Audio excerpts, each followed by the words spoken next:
Hiya, this is Kitten Features, and you're listening to Show X Live with Ken in the student accommodation all the way in Scotland. Wait, that was years ago.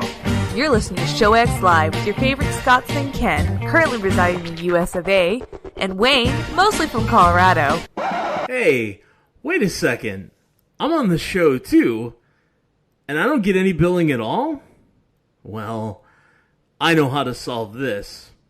Soldater, Fremad, March!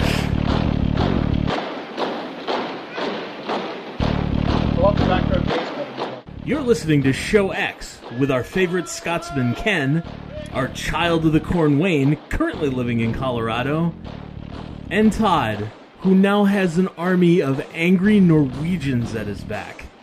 Enjoy the show!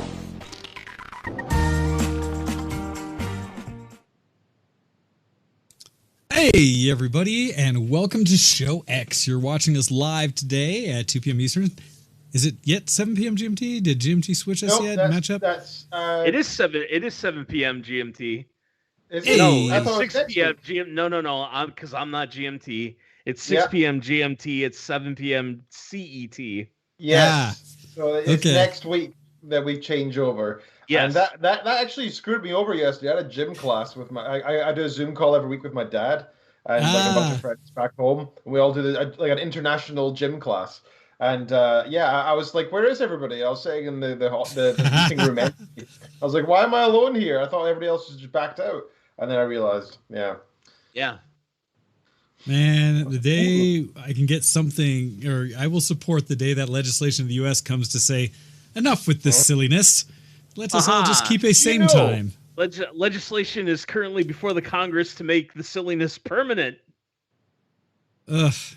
Did you know that there's a 26% increase in heart attacks the day after we lose an hour of sleep, and a 24% decrease the day after we gain an hour? So we still overall have a 2% increase in heart attacks because of this change every year. Daylight savings time is killing people. It literally is. Man. Anyhow, well, if only I had Daily Beast as my masthead. Well, we will content off of that for a week at least. Well, we will catch up again next week, hopefully, and all be tuned together. So looking forward to that. Right? But in the meantime, today we are going to talk a bit about gaming, I think primarily, but really I'm open to any of the discussion on the idea of, for all these things that we love and enjoy and consume in the various forms of media we have, for us primarily gaming, and as even the kind of graphic that Ken so graciously put together suggests, titles like Mario, Super Mario Brothers, and things like that have existed for so many decades and years for us to enjoy, which is great and fun, and the nostalgia and the joy of some of our favorite characters that are out there. Is there perhaps a point, though, at which a good IP, a good story, a good character, whatever the case may be, has run its course? And should some franchises really find the right place to die? Yes. And isn't that self-evidently true? Like, there are 10 Hellraiser movies. I actually didn't know that. I did not know there was that many. In my mind, there's 4.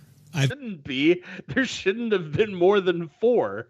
And you can how he enunciates, like between for millions he got for that. But me, like, what, $1,000 or so to spend a day just saying I'm Groot, I'm Groot, Groot. Oh, and it's probably worth my time. I am sure he made millions. You're thinking about this all wrong. You don't do that kind of deal for a flat sum. You make some ludicrous demand like 1/100th of 1% of gross receipts. That would be like insane amount of money. He could have got away with it. Is going to make $2 billion. He could have got away with it if he had only negotiated a proportion of the like gross from toy sales, just from his character alone, right? If he only did any piece of what his character alone made in toy sales, he's done and good, right? Ian McDermott, Star Wars Episode 9. Like, I'll come back and be Emperor Palpatine. I want 1/100th of gross receipts plus residuals on the toys. That's it, right? Like, that's I don't want much. That's all I want. So nothing up front. All right. So, but for today's subject, right, there's such a wide variety. You bring up like Hellraiser and such as just like movies and stuff where there's no question stuff out there that has gone on too long, right? There are. But it gets to me a little more interesting when you talk about some of the franchises that seem to continue to be successful. Because bringing up Hellraiser is, I don't think, a fair comparison to some of the things out there because, you know, like you said, all the others were never picked up. But we look at some other franchises and things out there, like Mika Serrano brought up the Assassin's Creed and how that is a series, a franchise now that I haven't even kept track of, but is similar, I'd say, almost in the Hellraiser thing. I think there's, what, like 10 Assassin's Creeds now? Oh, Jesus, yeah. Right? I don't know for sure. Let's see. Assassin's Creed series, like, because for me, there's only a handful of, like... Well, there's numbered ones, right? There's the actual numbered Assassin's Creeds, which is like 4. Yeah. I think 4 numbered ones. Is there? Because the one before Black Flag, or was it Black Flag? That was 4. Because 3 was like the U.S. and then 4 was Pirates, and then beyond that, though, there are so many other just Assassin's Creed games. Oh wow. It's worse than I thought. Well, but it's a time travel story, right? Above all of it, it's Assassin's Creed in the Holy Land, and then it's Assassin's Creed in Italy, and then it's Assassin's Creed. There's also the Egyptian one, yeah. Colonial America, and then it's Assassin's Creed Vikings in ancient Egypt. Then it's Assassin's Creed in Greece and Assassin's Creed in Viking times. This may be okay. This is hurting my brain actually. Just this one in particular because I thankfully did not follow it to this level. Looking at the wiki on this or fandom.com, it's Assassin's Creed.fandom.com wiki that I found real quick on this link. They bring up all of this media around Assassin's Creed. And video games, it has main games and DLC. First Assassin's Creed came out in 2007. Assassin's Creed 2 came in 2009. Then they had DLC of Battle of the Foral and Bonfire of the Vanities, which were in 2010. Then main title Brotherhood came out in 2010, so we're up to 3. I'm not going to count the rest of the DLCs because there's too dang many. Revelations was 2011. Then Assassin's Creed 3 was 12. Assassin's Creed 4 Black Flag was in 13. Assassin's Creed Rogue was in 14, along with Assassin's Creed Unity in 14. Assassin's Creed Syndicate was in 15. Assassin's Creed Origins was in 17. Odyssey was in 2018. And Valhalla came out last year in 2020. Now, the crazy thing is, I thought Black Flag was, like, new. Like, if you asked me just, like, 2 minutes ago when I thought Black Flag was released, I'd be like, oh, that's one of the newer ones. That must be, like, 2018, 2019. I didn't realize there was that many. That's insane. No, neither did I. And then they go into, like, they have compilations of those that came out, remastered versions of them, spin-off games where they had a mobile game in 2007, Altair's Chronicles in 2008, another mobile game in 9, Bloodlines in 9, Discovery 9, a multiplayer thing of Assassin's Creed 2 and 10, like a bunch of these, and then it goes into other things that the franchise itself, Assassin's Creed ballooned out. I didn't any of this, like other media, film and television.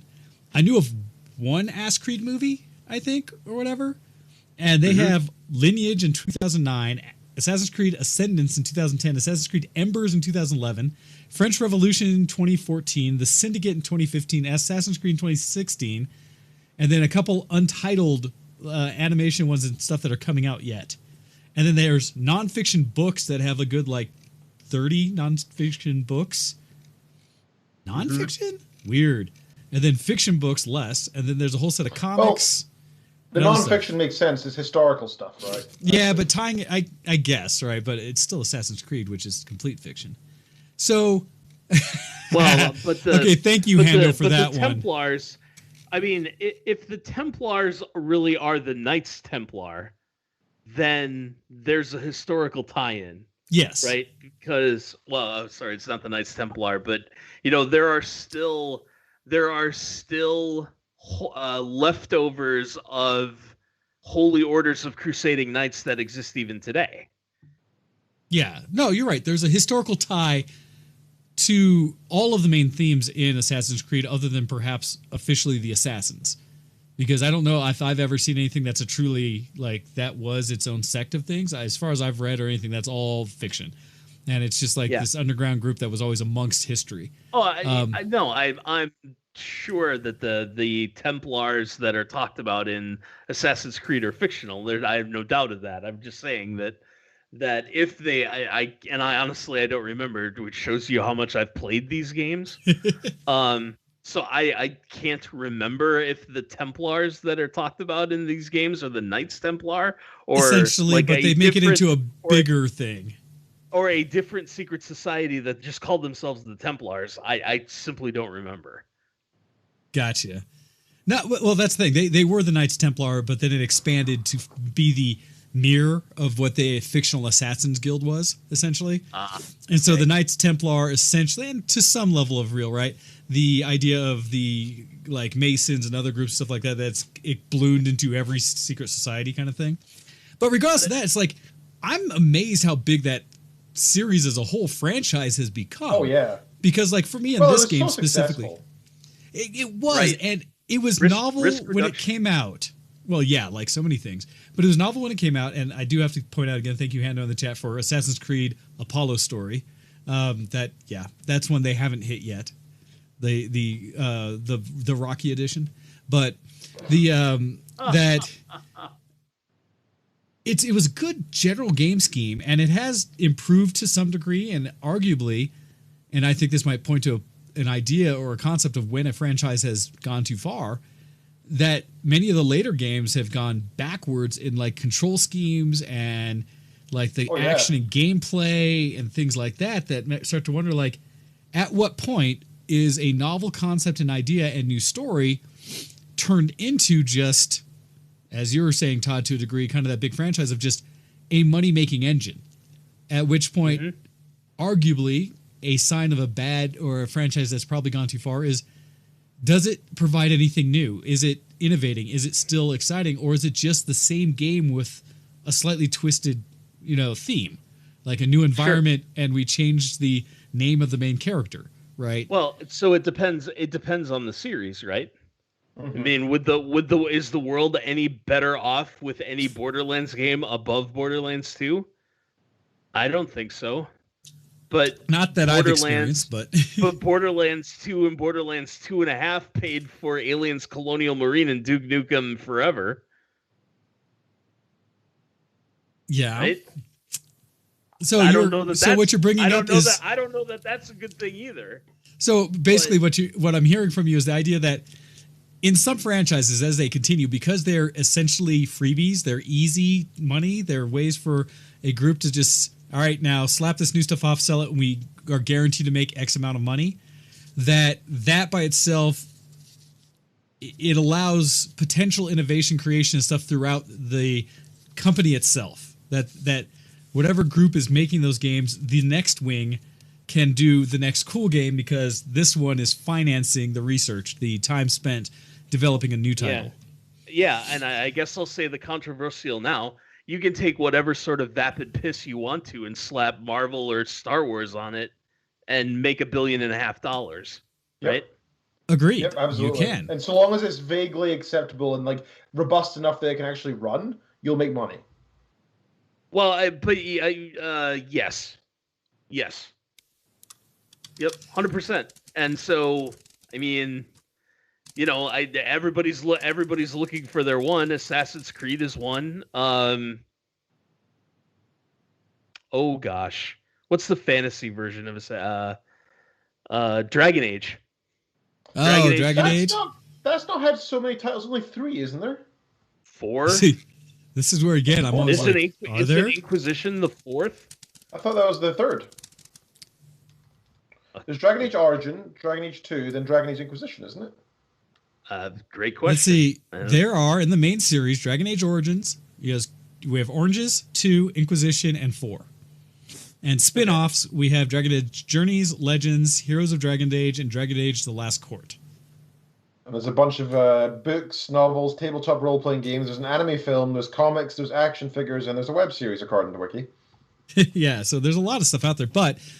Okay, but there are as many... So with 4, there are as many Dragon Age games as there are Borderlands games. Yeah. But Dragon Age has a story. Does Borderlands? Does it actually have a story? I don't know. Borderlands has stories. No, Borderlands absolutely has a story throughout. Borderlands has a story. The first one was better. That was kind of compelling. Like even the DLC had pretty good story. I thought the Secret Armory of General Knox was as well as being a relatively good story was hilarious. I was going to say the thing that Borderlands has over a lot of other franchises and stuff I've seen is the wit in storytelling and writing in some of the DLC is better than most cases I've seen. Tiny Tina's Adventure is, to me, one of gaming's best moments in play because it's built-in meta to itself and aware of itself because it is all the adventurers playing a role-playing game that Tiny Tina is the DM for, and you're actually actively playing as your avatar in the adventure. But I didn't know. That's cool. You do. Yeah. And it's aware of the storyline that ended with the end of 1, at least. I forget where it lies in 2, such that you find out, spoiler for anybody, that a lot of the adventure, what's being done and the way Tiny Tina has built the villains and heroes in the game is her way of dealing with the death of one of the main characters in the main storyline. And because some of the other characters will pull out of game and talk to her about like, wow, it seems like you're really focusing on this character, but Tina, you do realize, isn't that kind of this guy? And she reacts in a very sharp, like, no, whatever, and like ignores it because it's pain and she doesn't want to bring it up. And then later it comes up as like, Tina, you realize he's dead, right? And her kind of doing the thing where it's like, yes, I know, but damn it, this is how I'm getting through this. And it's just like, boom, oh snap, man! They gave some characters some depth in that, and as well as you're literally with guns and stuff playing Dungeons and Dragons in Borderlands. Yeah. And they have mimics, which piss me the damn off, and copyright members playing with me and having a mimic jump in my face as one of the loot chests in the game. Yeah. And not right away, because damn it, they do the great thing of get you comfortable with loot chests. And then it's like, oh, you get to a point where you're just looting and scooting in Borderlands, and so it's like, open the next one, turn, massive teeth, tongue, eyes, everything.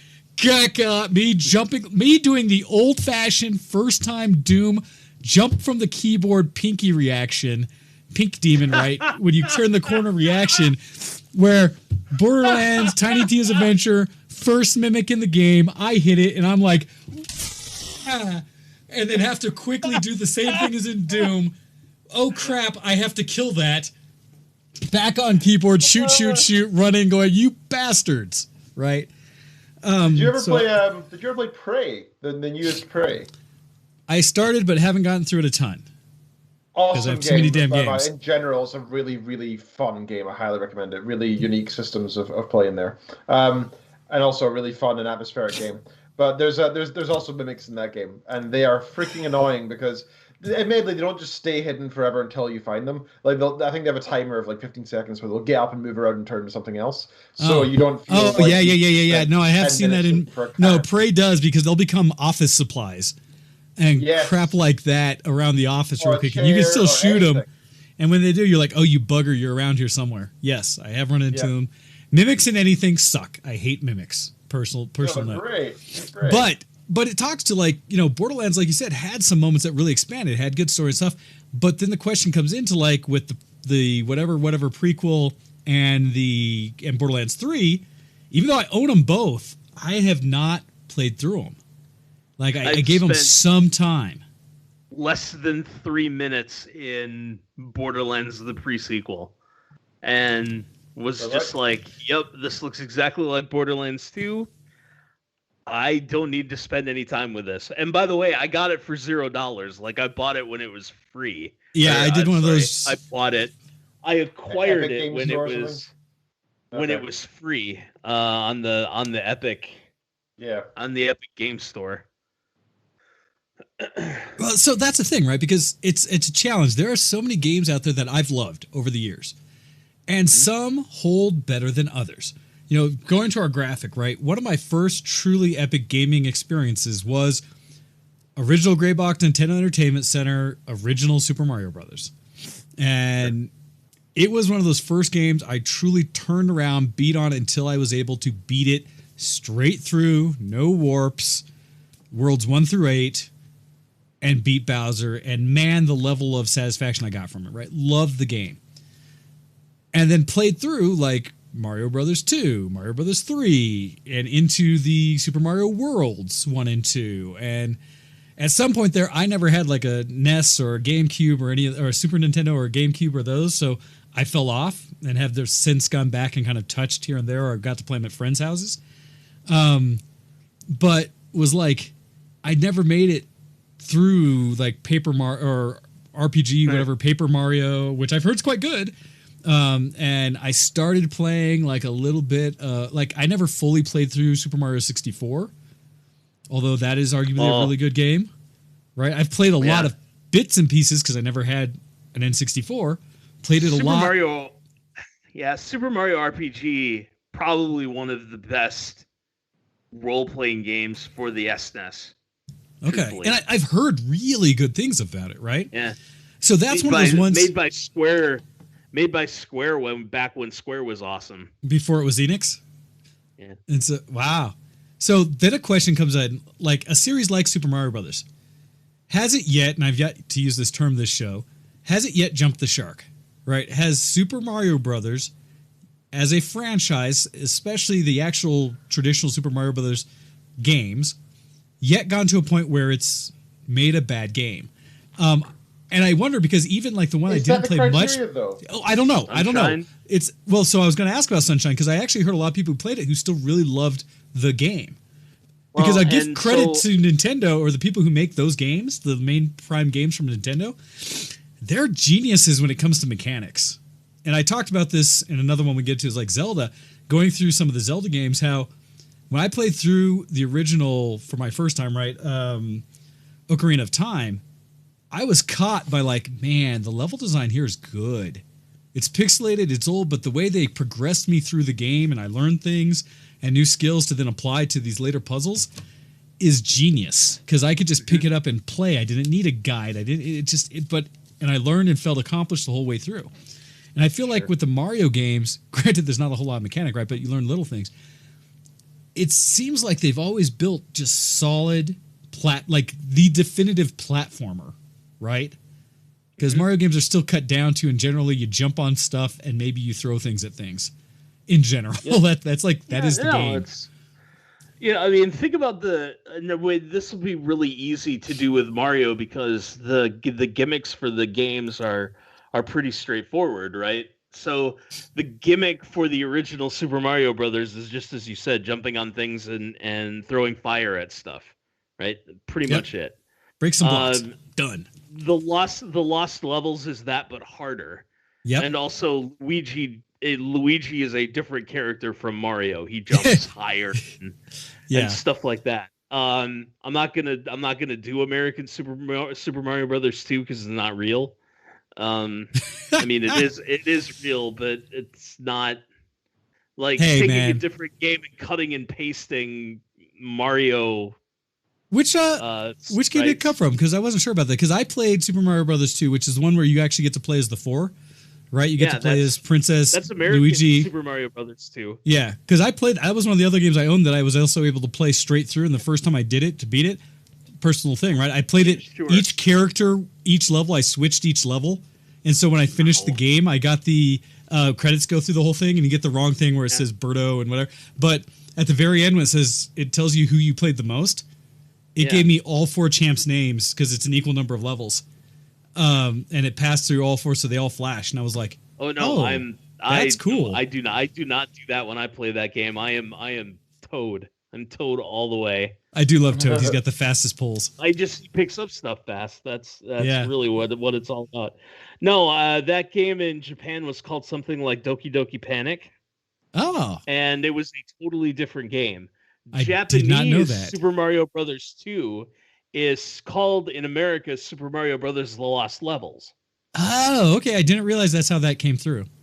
Yeah, and we get those all the time. Let's talk Final Fantasy, but we get those all the time. Sure, but I didn't know that story about Mario. So Super Mario Brothers: The Lost Levels, to my knowledge, first showed up on the Super Mario All Stars cart for SNES. And again, it was Super Mario Brothers, but Luigi could jump higher than Mario, and it was just hella hard.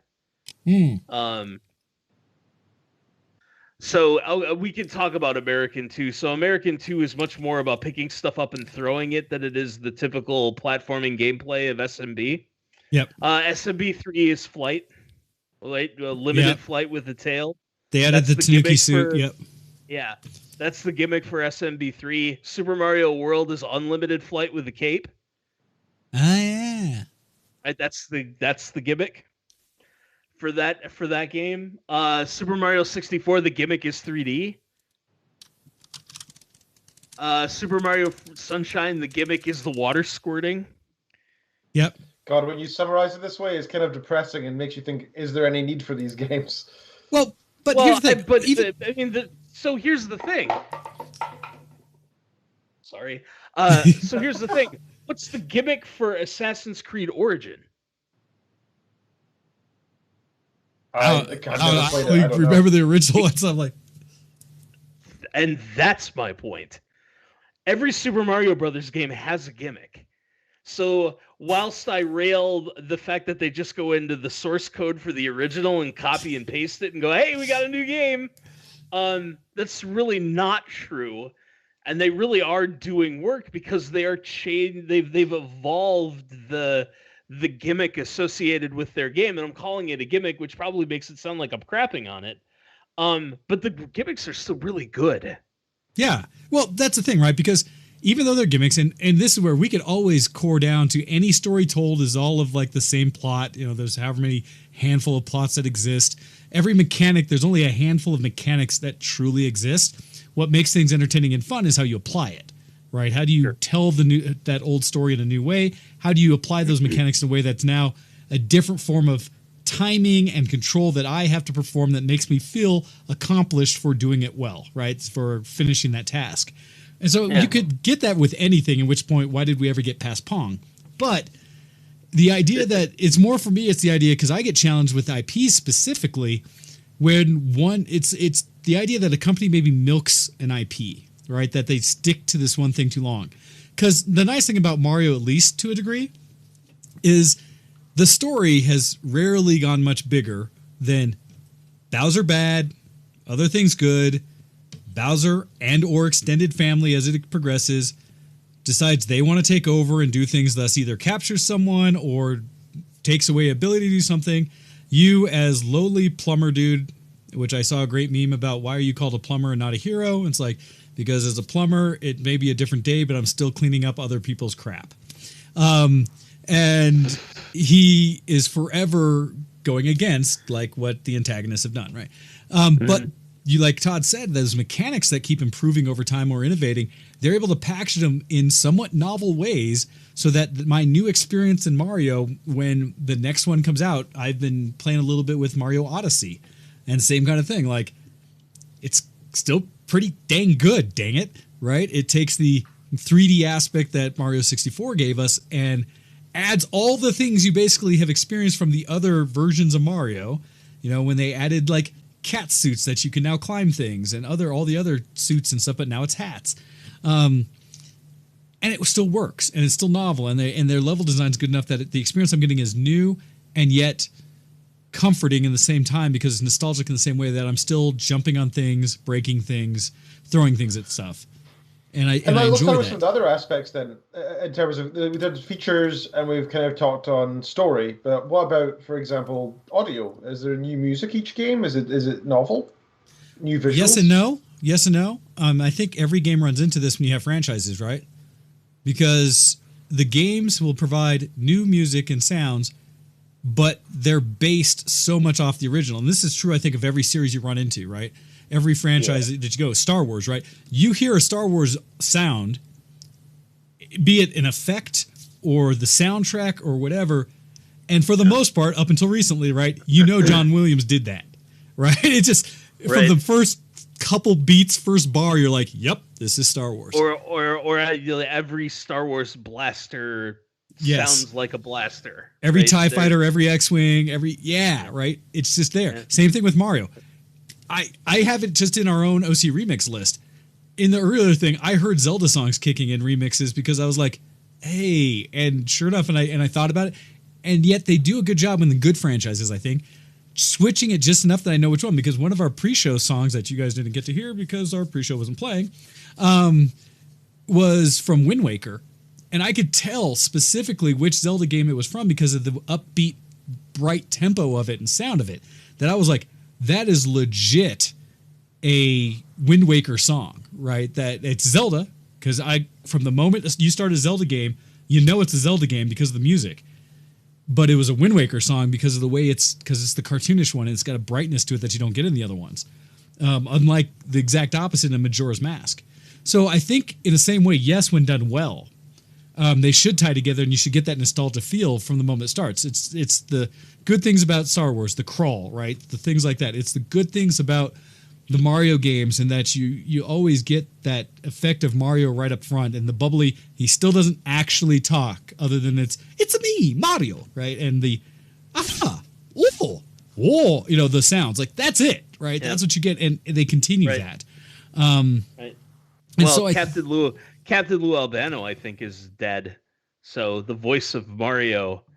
No, Captain Lou is not the voice of Mario. Captain Lou is the face of Mario. I have met the voice of Mario at conventions, and he's a delight. And I forget his name, but he's the one who actually has voiced every Mario. They dubbed somebody over Lou Albano in the Super Mario Brothers Super Show?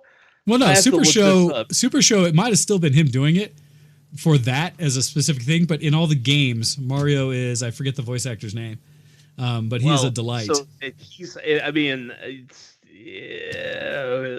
but to me, he's the voice.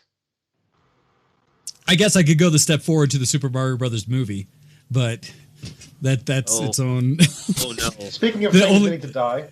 But there's an example, right? Because can a franchise get so big that you have these false starts? And I was going to have some very colorful language to say when they're bad, right? We talked about Hellblazer at the beginning. That's really awful.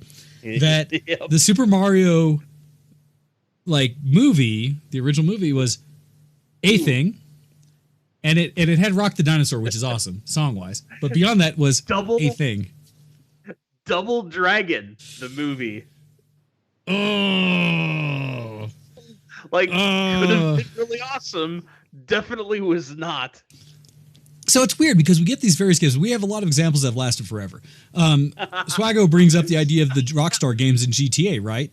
And how at some point do they get too far? In a way, it's interesting with Rockstar because there are only, 5 Grand Theft Autos officially?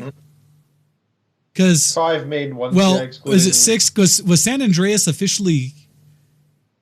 Yeah, it was just San Andreas, right? So there's 6 of them, but San Andreas didn't have a number. Yeah, so 5 of the the third person 3/4 overhead. Ones. Yeah, because 1 and 2 were top downs. Yep, which I did play. If you count GTA 3, GTA Vice City, GTA San Andreas, GTA 4, and GTA 5, then we're talking 5. But what I appreciate about those games, right, is every one of them has been innovative as well. That's a series that I still don't think has jumped the shark or gone too far, and they've given themselves enough time between the main ones. I mean, I say this almost jokingly because, Grand Theft Auto 5 has been released for how long now? On how many console systems and otherwise, and continues to be? Years. Yeah. Right? And it's still one of the most sold games month on month, by the way. Yeah, because they keep doing that. So who knows if a 6 will ever come to be. We're going to get Vice City Reborn before. Here's the thing about that. I couldn't get into GTA 5. Me neither. You know that? I couldn't do either.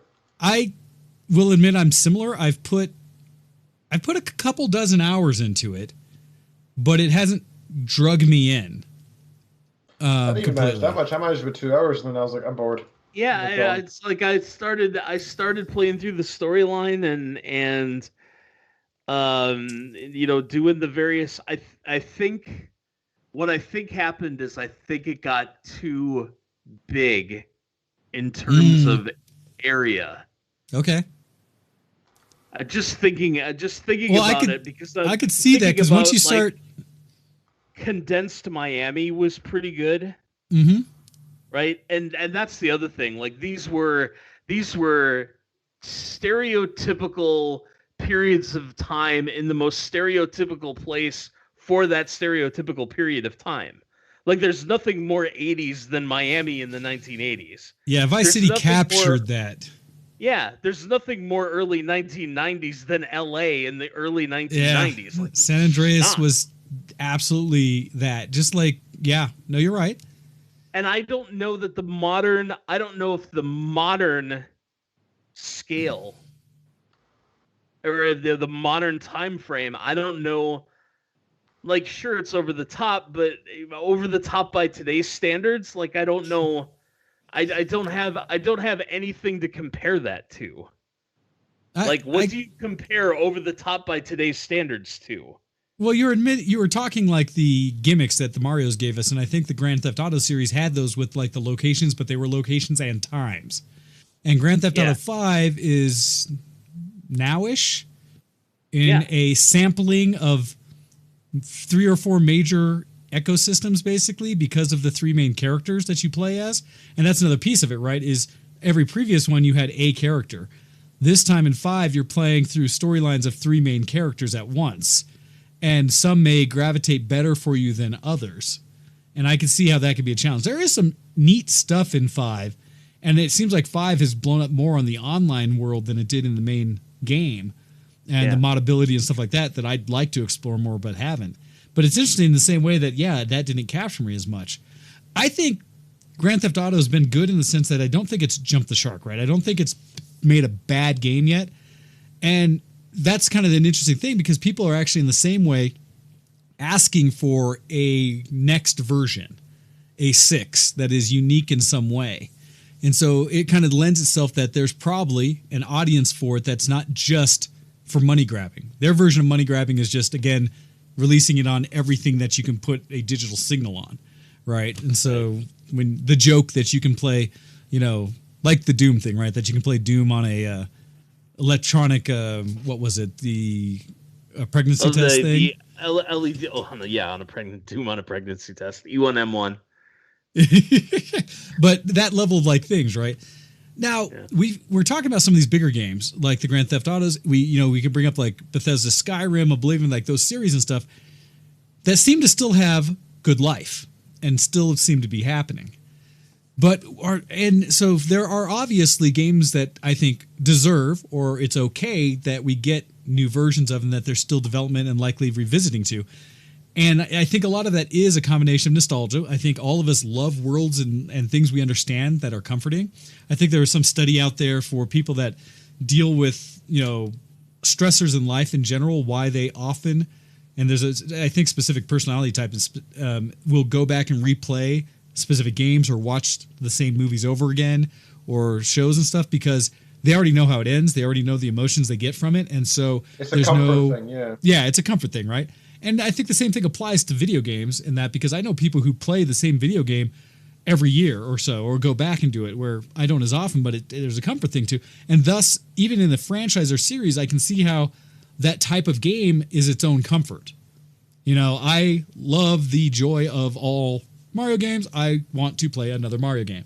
The Smash Brothers games, the whatever stuff, although that one's actually leading into a next piece of it. So we've talked about kind of series ones, and I agree that Skyrim is along the Bethesda games are along those same level where the Fallouts, the Skyrim levels that we hope and see in other ones are big, expensive things we love about them, and maybe have not. Pretty unique though. How so? Skyrim, because the Elder Scrolls series versus Skyrim are different things, right? I meant Elder Scrolls as the thing. I was losing the names. Skyrim being the specific game in the Elder Scrolls series. Because it has been released so many times. That's something that's quite unique too. Yeah. Well, it's done a similar thing. When I compare like the Grand Theft Auto thing, I think of Skyrim as well, because they're on the same boat of like, hey, as long as you keep buying it, we're going to keep doing tweaks. And it's funny because, they talk about like Skyrim Remastered. Yeah, we have Skyrim. We have Skyrim Remastered, which came out much later. We have Skyrim VR. We have Skyrim. Did they eventually get it on Switch? I think. We got, whatever. We have multiple iterations of Skyrim for sure. That's a thing, and that's, I don't think, a franchise that needs to die. It's more of a, we are just buying into the money grabbing at that point, really. But more the idea of like the question of franchises dying or when they maybe jump the sharp or go too far with something. One that comes back to me is games that are traditionally serial by nature. And what I mean by that, or episodic or whatever, number by nature. Like Final Fantasy. Well, ish, but actually the ones I want to focus on are the genre of like sports games and fighting games. And so you get like the big one for me is Madden. I think Todd can understand. Yes. Let alone every sports franchise game, FIFA being, I think, the more relevant one today. But where the game is kind of based in the nature of sports are a thing. We always need an up-to-date sports game. I would say is kind of the argument for their existence, right? Yeah, except, so the reason why you did that back in the day is because there was not internet connectivity, and so you needed the new game to get the updated rosters, right? Because that stuff wouldn't come out until the fall, and you'd have the up-to-date rosters as of like mid-June. Right? So there are things that can happen and stuff doesn't always translate. Now that we have internet connections, there's no reason to buy the next year version of the game unless you're competing online, but if you're doing that, I can't help you. So yeah, I made this deal with myself a long time ago. If I'm gonna play more than one sports game, I'm not buying them both every year. So like I came up with a rotation, right? And WWE started jumping in on this too, right? There's a WWE game every year that honestly you don't need either. There's no reason why you can't take the existing engine and tweak the mechanics and add a couple of characters, and by the way, do that for free. Because adding an individual character in a moveset's not that big. Yep. So that's the thing. So when is it appropriate? Because the joke has been, I remember buying into Madden back when I got my PlayStation, right? Because it was the football game. It was fun. You played the heck out of it. I did SNES, Tecmo Bowl, right? Did all that. It was like I needed to have a sports game to play. I never really played football, but man, I understood it enough to play the game, and it was fun. And then it got to a point where I got fatigued because I bought last year's one. I got the 90, I got into it. I got the 98 version or 2000, whatever. I got the 2002 version. I did a similar thing where I wouldn't buy every year's. Mm-hmm. And it was because for me, I wasn't really playing online with others, so I didn't need one that matched. I just was playing. And so it wasn't a huge thing. And it was, for me, only a chance when something was significantly new enough about the engine to feel the need to invest in it. Like, oh, look at the graphics bump this one had. Oh, look, they finally brought in this capability for the AI to do this. That seems like a game changer. I might want to actually participate in that. So I'm going to admit something to you. I had the original John Madden Football. Yeah. Wow. Before it got years and just became Madden, I had the original John Madden Football, and I had it for multiple platforms.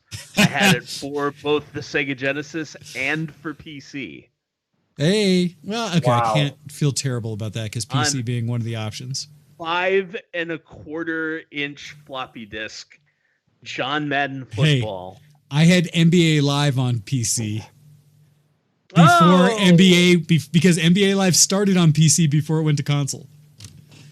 Okay. Just like for people who don't know Test Drive, every original car simulator that's now still kind of PC. Known was PC, other than Gran Turismo and Forza. Every other one that started, Need for Speed, Test Drive, all of those started on PC, and I started with each of those with version 1 on PC, which was keyboard driving on 2D graphics. So before it was called NBA Live, because between a couple of my friends and I, we had a copy of this too. They used to call it the two teams that had been in the finals and the NBA playoffs. So the original Celtics versus Live, Lakers versus Celtics in the NBA playoffs. Yes. Bulls versus Blazers in the NBA playoffs. Yes, that's right. Yep. Anyhow, as we just do the nostalgia train, right? There's an idea that at least with sports games, you were paying for, in often cases, an upgrade to the engine and a upgrade to the roster. And like Babs is bringing up now, and like Babs is saying, would you pay $20 a year for a subscription to Madden? Yes, actually. $20 a year doesn't seem so bad if they always kept you with up-to-date characters and hopefully stats and things like that, and rosters, so that, man, if they kept it up to date so that even when there were injuries and things like that, or whatever, or trades and stuff, then yes, I could see a sports fan paying for. So that I could find a mechanic set that I really liked, and then never have to leave it, right? Because I'm playing the way that I'm comfortable, and I don't care about the online stuff. So just give me that with updated rosters every year. Yeah, I might consider $20 a year for updated rosters and bug squashing and stuff like that. Yeah, maybe. Well, I was gonna say, I mean, for me, my temperance is probably closer to, like, in those cases, because I feel like they're minimal, like $10 to $15 a year, like 10-ish is more mine.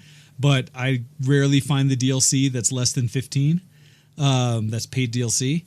But in a way, it's like, yeah, and that's the thing. It doesn't even have to be like a per year, right? In general, like a subscription. But if it's just I could choose to pay for the upgraded DLC, I would do that in a heartbeat. That would be big to me.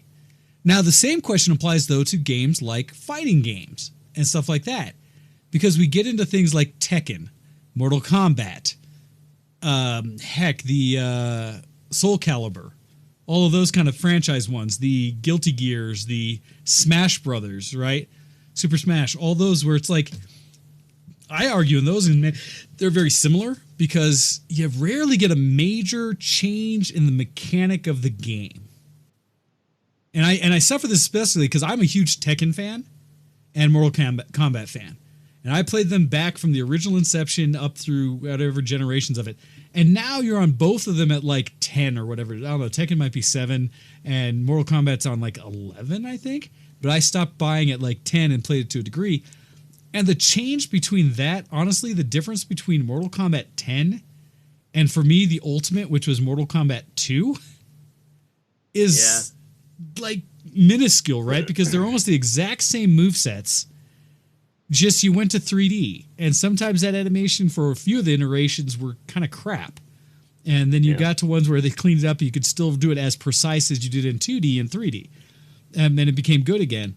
But I'm like, it, at least for me, feels like, do they need to make another Mortal Kombat game? Or another Tekken game? And I struggle to say yes. And it's because I haven't seen anything that's generationally an improvement. That's like, well, we're getting to a point now in video games where the graphical improvements are much less drastic than they used to be. So us getting the next iteration is not going to be that much of an improvement in that aspect. And some games rely heavily on that. I think Mortal Kombat being one of them, right? So what would be the difference between Mortal Kombat now and Mortal Kombat in a year's time? If they're going to use the same characters, same skill sets, maybe they're going to have to actually think about content or something different there. But even then, I feel like they've already exhausted that probably over the past 10 games anyway, right? Different types of arenas, different types of death matches, and so on. So, yeah, it's right. It's trying to come up with different modes and stuff. At least with 10, when I bought it, it had a surprisingly excuse me, compelling storyline on the main campaign instead of the old tier where you just went up the combat. We're just doing the literal fight sequence.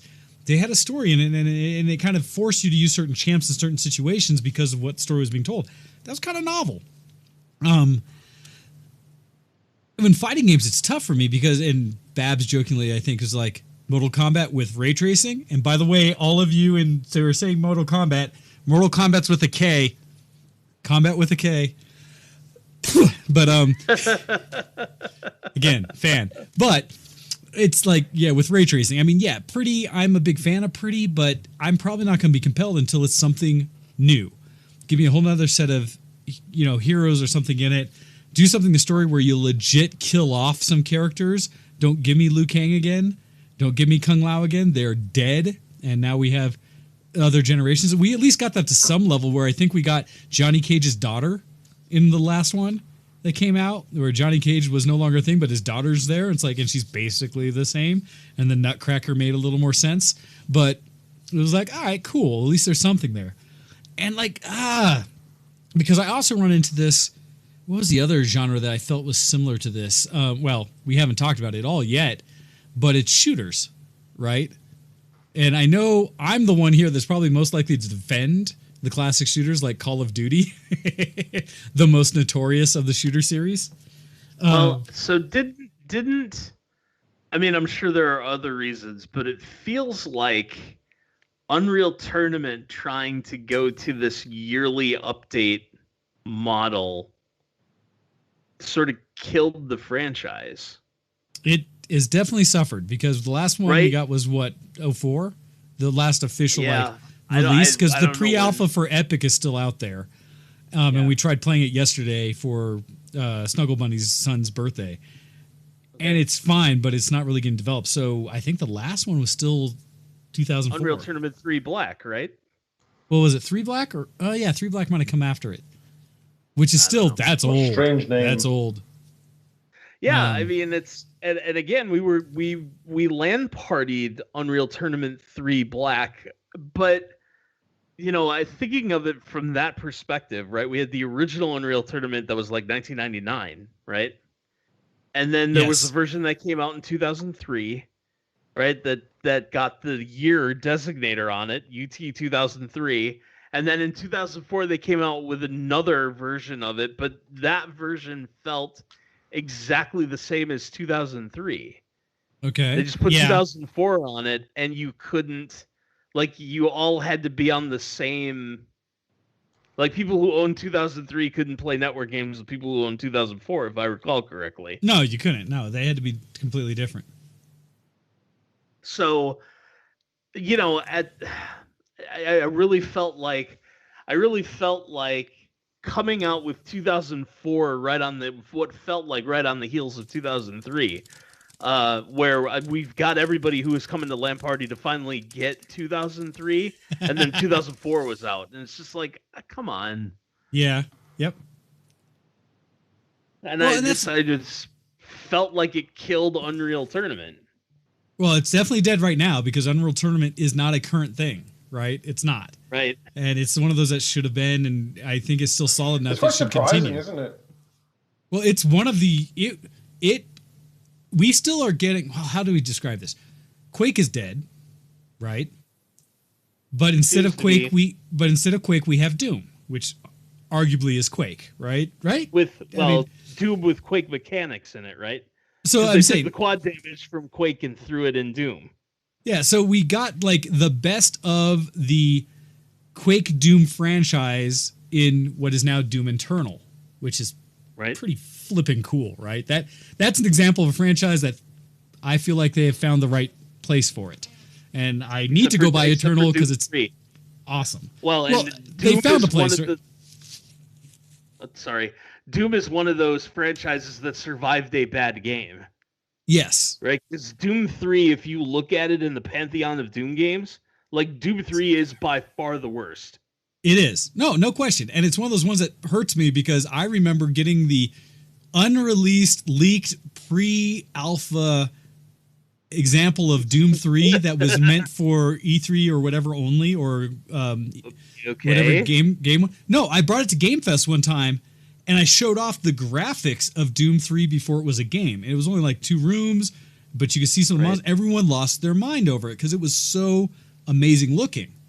And then when the game finally came out and you played it, and you were like, well, this is not good, and you need the duct tape mod at minimum because it's dumb to have to switch between a gun and a flashlight. We've had flashlights on guns since forever. That kind of nonsense, right? Agreed. But it's great that it is such a solid series and a core mechanic of what an FPS is, that when Doom Eternal, well, Doom 2016, right, which really launched what became Doom Eternal. Yeah, relaunched. Yeah. Yeah. It brought all the right things together in a franchise that everyone, I think, came back to like, oh, snap, that's right. This is where FPS has started. And here's an example of a company taking all of what were the core mechanics of an original FPS all the way down to picking up ammo and health, not regenerative. What? And, and legit hard shoot mechanics, and could do it in a modern way. Phenomenal. Yeah. Holy cow, was that not great?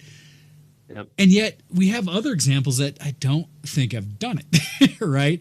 That, we like the ones you said, other sides of it was like, what, Duke Nukem Forever and try to, well, right? It's so funny. Like you think about games that should have had a follow-up.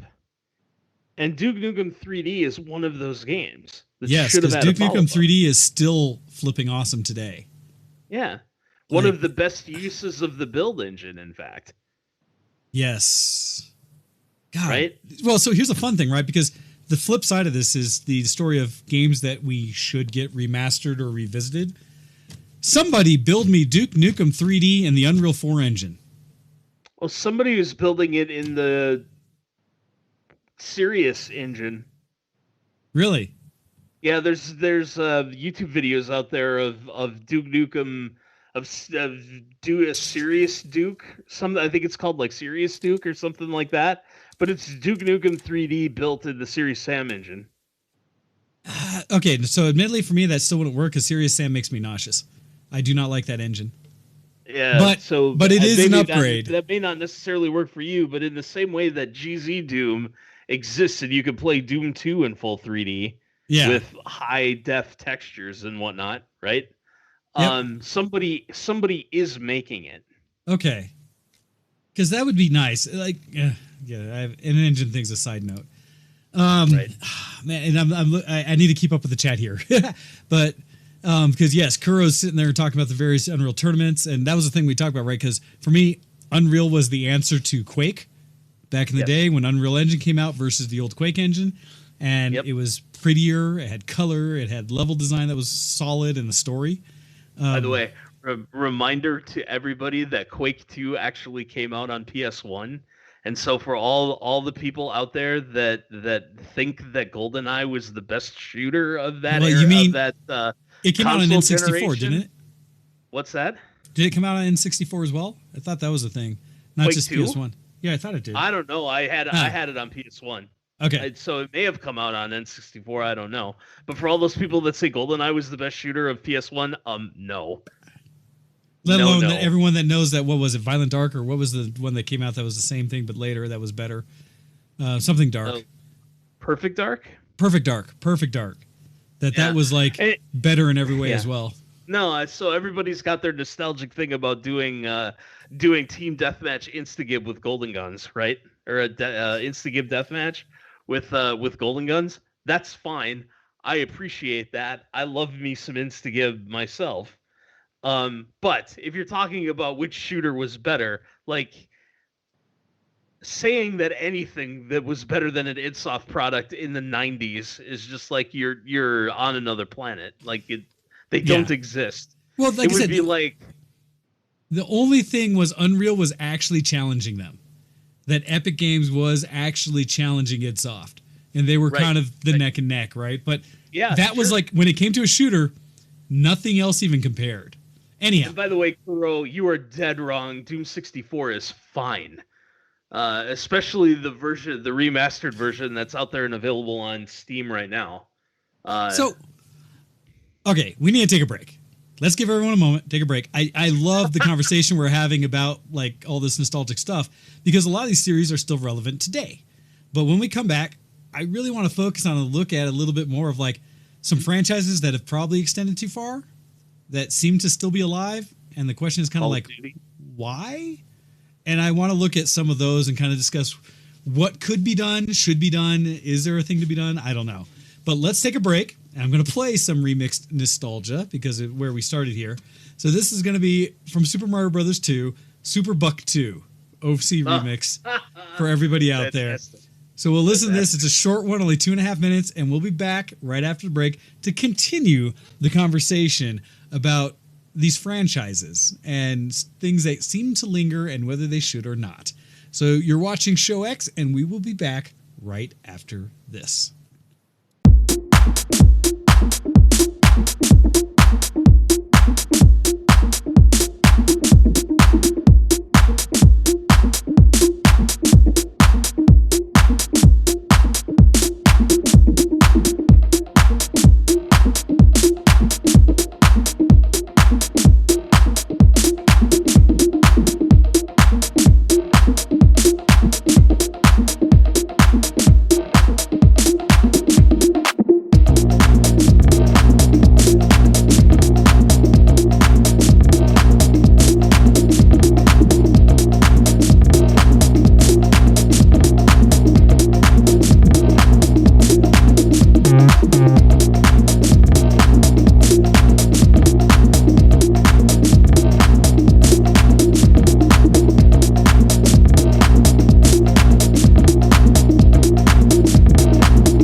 To Show X on btwproductions.com.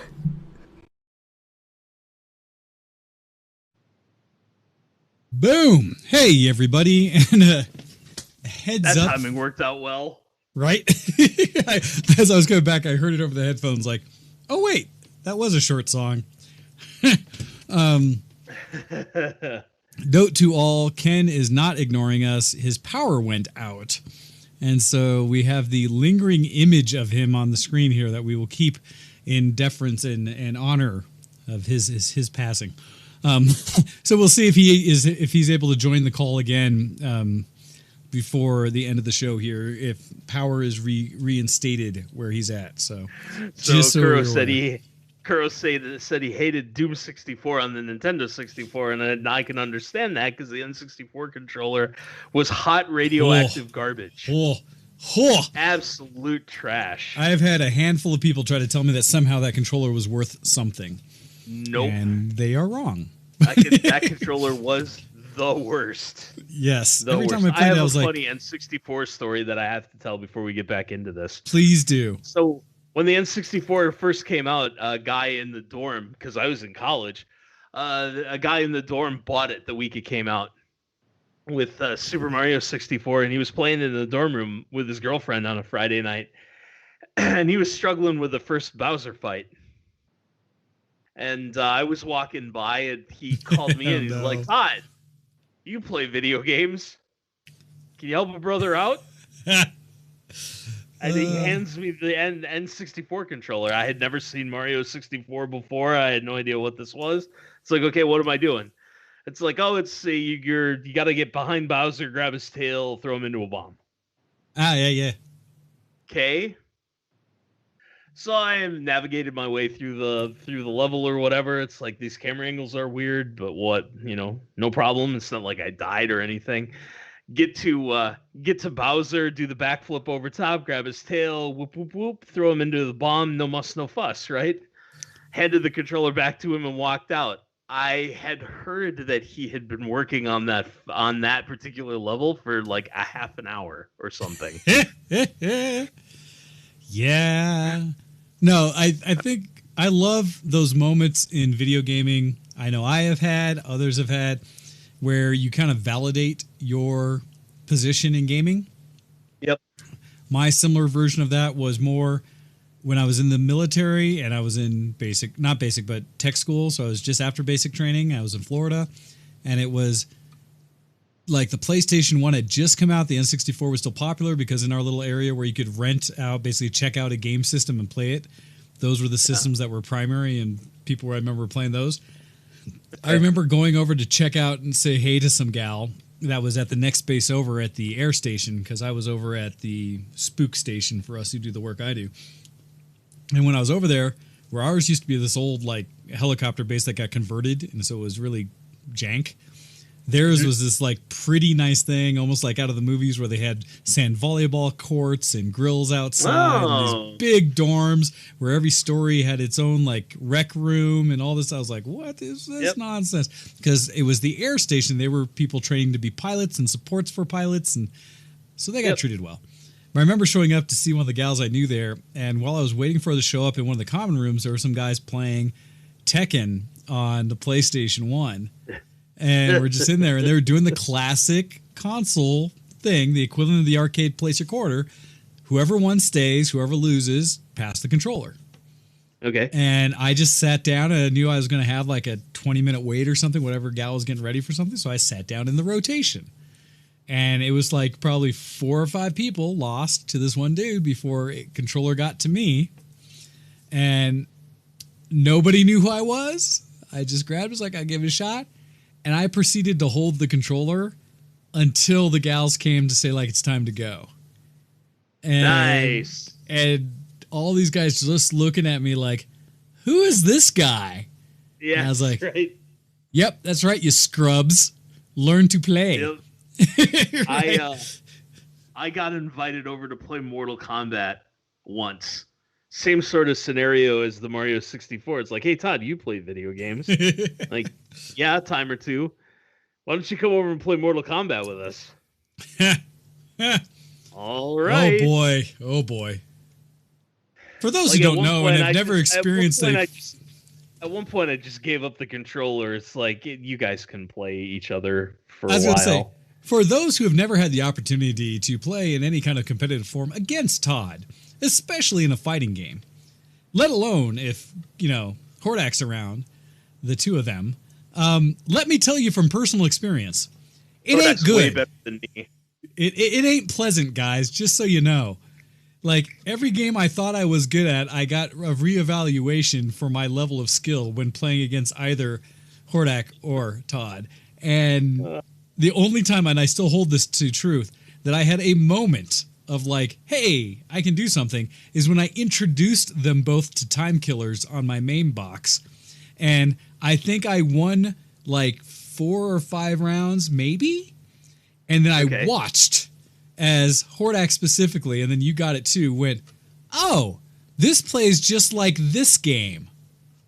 At which point, I never won another match. As soon as they figured out, both of you guys, the mechanic that like this is basically a Street Fighter clone in this way. I've done this before. Yeah, I was done. Done. And I was like, well, I had my moment. Yes, any of those nostalgia of actually gaming moments was like, oh, I am pretty good at this thing. But when we talk about the franchises, right, and what's good, bad, ugly, and such like that, there are some challenges, and you mentioned it in there with like Call of Duty. And a lot of people bring it up as a series that maybe should have died and such like that. And it's interesting because Call of Duty came off of, like, for me, it was like Medal of Honor and Call of Duty were the original World War or war simulated type FPSs that were the first time I experienced something that was somewhat based on realistic things initially. You know, where back in the day, like you said, Doom, Quake, Unreal Tournament, all those were fantasy, futuristic type of shooters. These ones got a little more nitty gritty and put you in the shoes of people actually shooting with real guns in real situations, for better or worse, right? But it grounded it in a way that people could appreciate. And there were some monumental, amazing things that came out of both the series, especially for me, like Call of Duty. I still remember iconic moments in the Call of Duty series, both from the single-player campaigns and the multiplayer experience. For me, forever, the overhead support version from Call of Duty where you got to take the role of the gunner in a C-130 gunship was iconic. Like, I have been on the ground shooting from an FPS perspective. Now I'm Overwatch for other teams on the ground, and I've got a selection of 3 different guns. A flippin' howitzer from the sky, a very, powerful, like, high speed gun, and a machine gun, basically. And I get to flip between them at will, and the, like, night vision view or flipping between night vision and normal to rain death from above down was just amazing.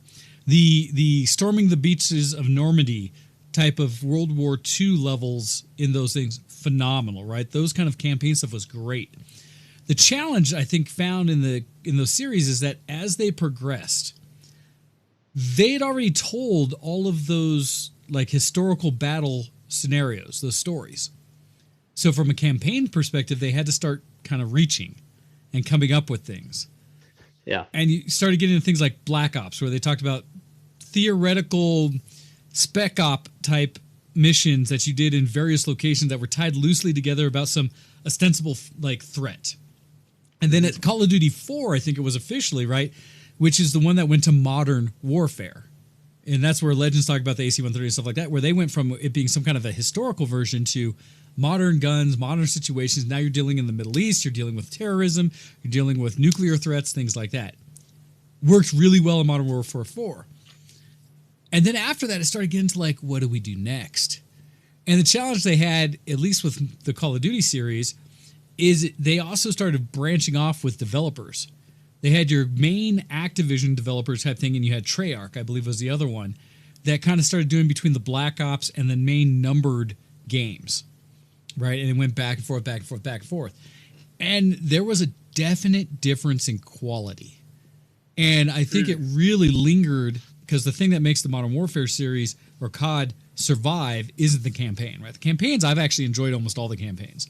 Even the futuristic one that was a little silly. The campaign was actually okay. The multiplayer was kind of crap. The multiplayer, though, is what sustained those games in for length. Is that I knew people who even, and unfortunately became the business model, they stopped making in some of these games a single player campaign and focused almost entirely on the multiplayer, because that's where the majority of time spent. And while an adaptation for what the market is asking for, it hurt me because I was like, I actually like the campaigns, guys. That's why I got these games. The multiplayer's bonus for me. But there definitely got to a point, and I think some of the most atrocious, what was it? Was it Call of Duty World at War? I think it was one of the titles. There's at least one where I got into the habit from the Call of Duty series, similar to what you were describing with sports series, of kind of skipping years. Yeah. And so for me, because you started getting to a point, if I looked up the series, I'm sure it's just as bad. You got a Call of Duty game like every damn year, if not every other. So what I started doing was only buying like the Black Ops games or whatever, whichever developer I think started doing the better, especially after the Advanced Warfare one, which was garbage. Because their multiplayer and their mechanics were more solid. And so I still do it. I went and got the latest. Well, okay, I didn't buy the latest Black Ops. That came with my video card. The last purchased Modern Warfare I had was not, maybe it was Black Ops 2.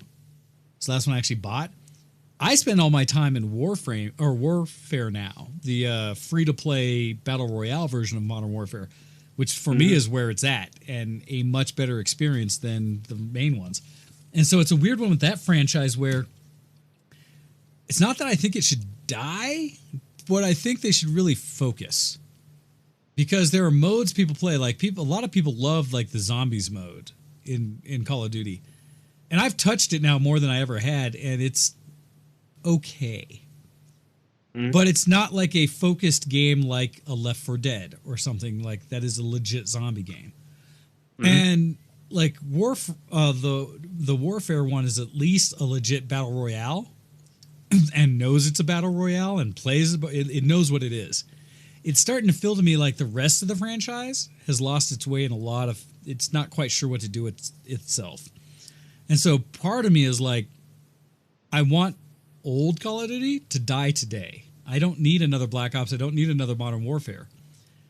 I'd like them to just focus on the Battle Royale part right now and kind of what they've been doing with it. Another map and more innovation, because that, I think, has potential. And people apparently are still spending money on it, even though it's free to play, and I don't. But the shooter series like that, I think really struggle, because how many times do you tell the same story or whatever, right? Yep.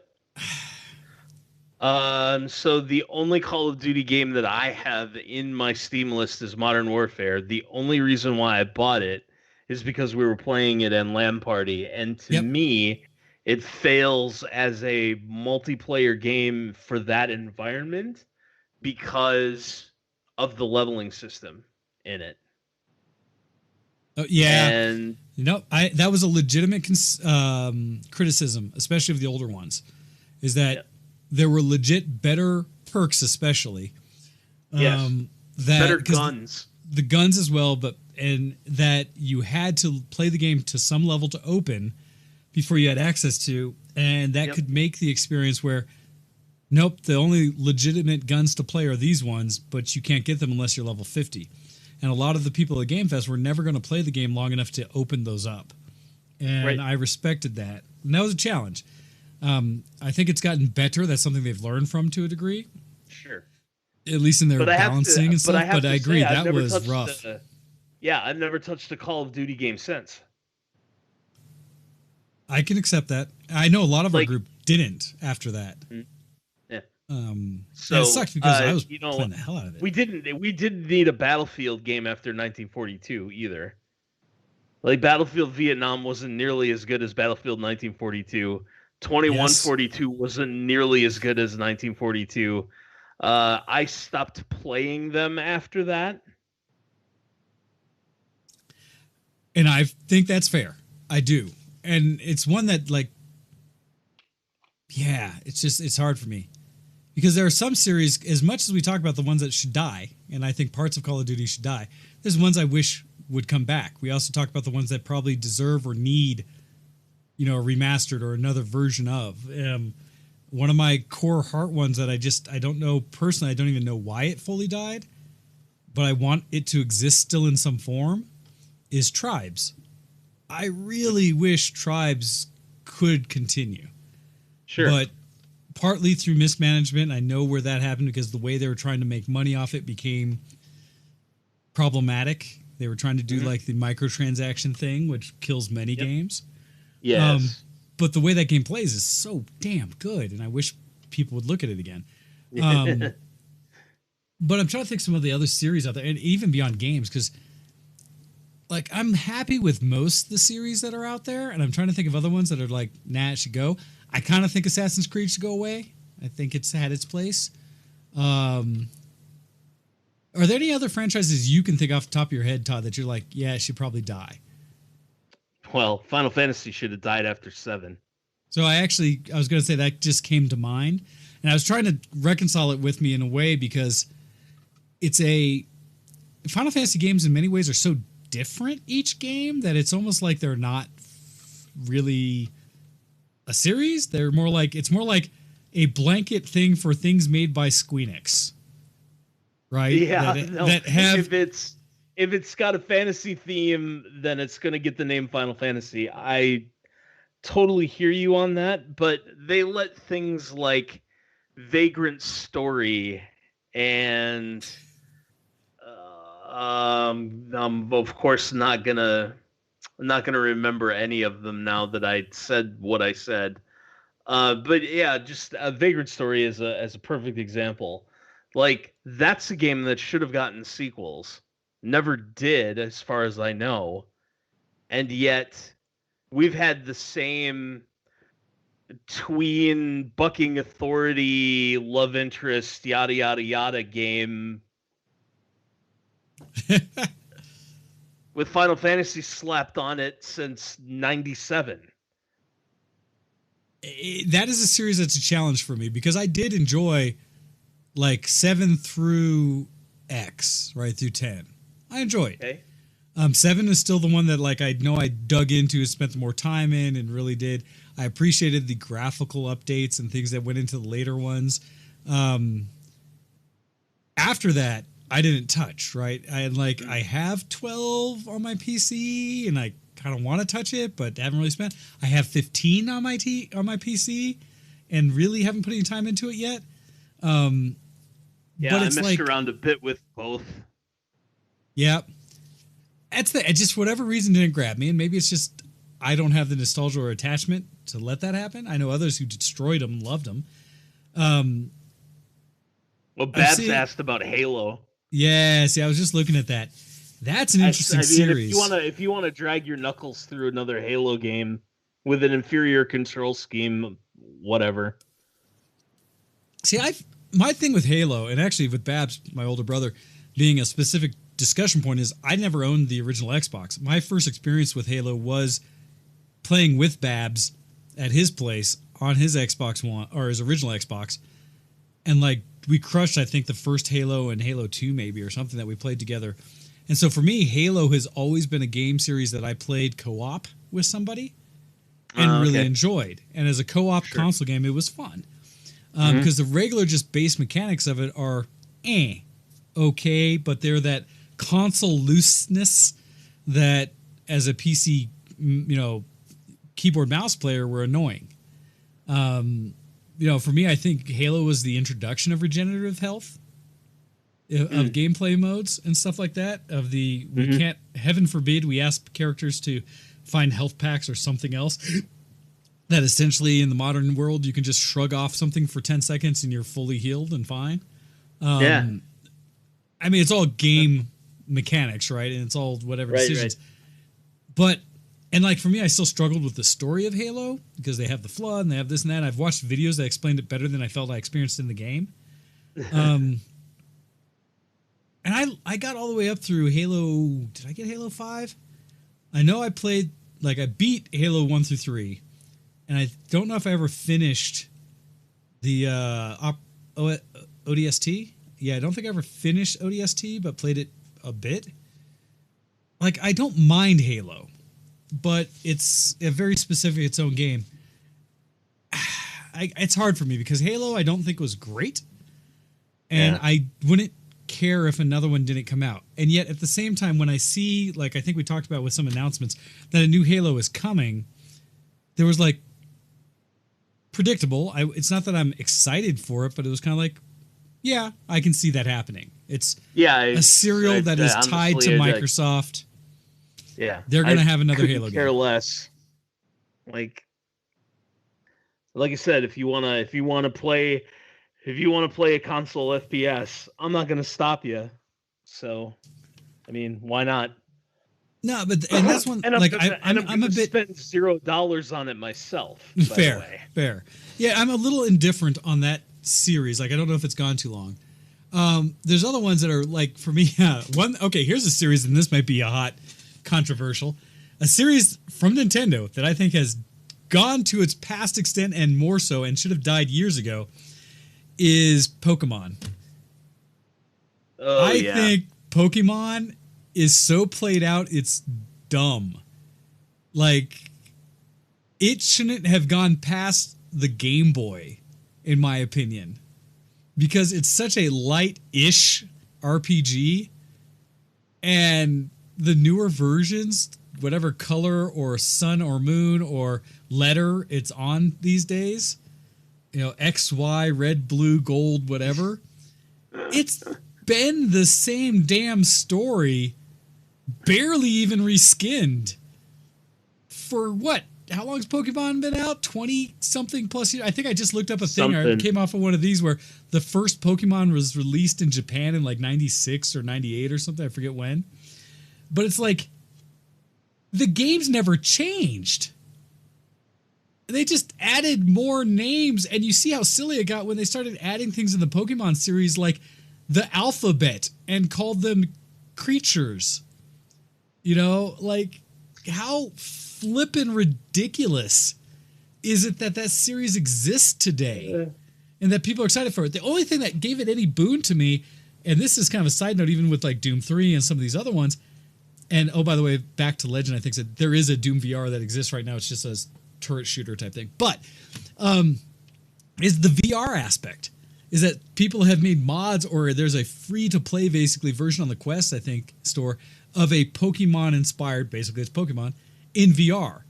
And that's novel because you're at least throwing your Pokeballs to catch them and seeing them represented in a way like in front of you, life-size, right? That's at least novel. But the actual series is never changed. And just, I don't know why it's popular. Like, come on.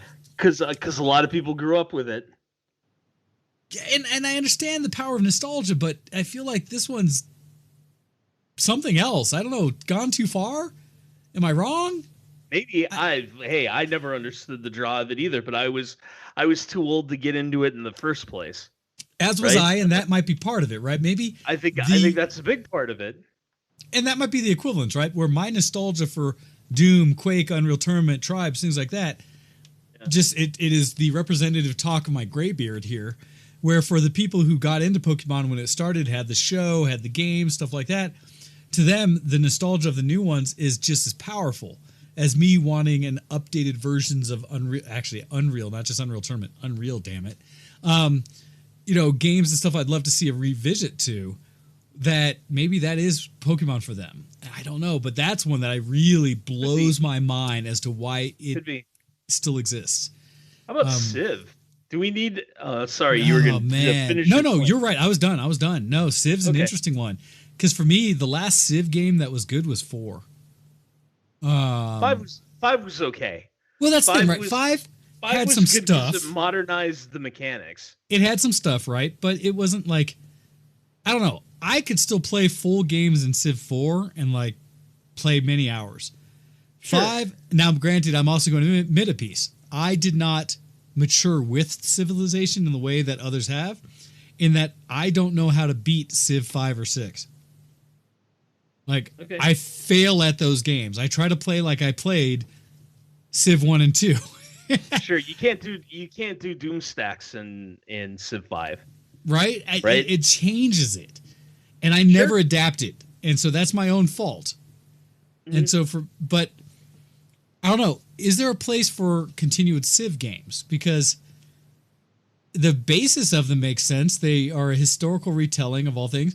In a way, you're experiencing still what the idea of it is, in that Europa Universalis is off of that genre that arguably, Civ and SimCity started, right? That Civilization was really, I think, the building block for all of whatever we call this type of genre. Sure. Yeah, the grandfather, really. Right. Of all of it. Yeah, so I think the thing with Civ for me is by 5 and really 6, they almost were too complicated. That's where I'm at with them, because you can win in so many ways. There's so many things you have to manage. It became too much for me to comprehend. And I'm fine with the multiple paths to victory, and that specific leaders will focus on specific paths, so you really never know exactly where you're sitting relative to winning or losing the game. Like, I like that. I like that created sense of urgency. But like, I don't know optimum neighborhood placement. I don't know optimum science area or production area placement. Like, I don't know the optimal versions of any of that stuff. And it all, I don't know, it just was like, this is not, like, I remember that you could lock in not settlers, population. Like, you could lock in a population point into a specific tile so that the population would work that tile. And I don't know that it needed to be any more complicated than that. Like, why did we need to add these specialized things in that either made science or made religion or make production or make money or, all, I don't know. It just, I started playing Civ back in Civ 1. So, like, I played baby Civ. Yep, me too.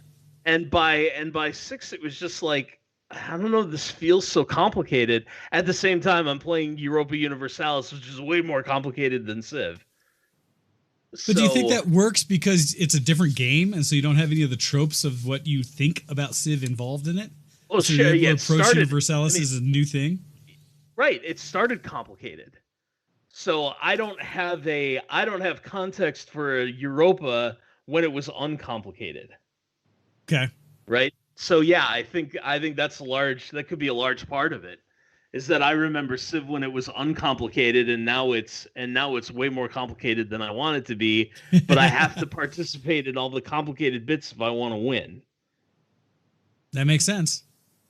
So, oh man, it's tough, and that's the thing, right? Because game wise, it's a little harder for me because I can shrug off a lot of game stuff.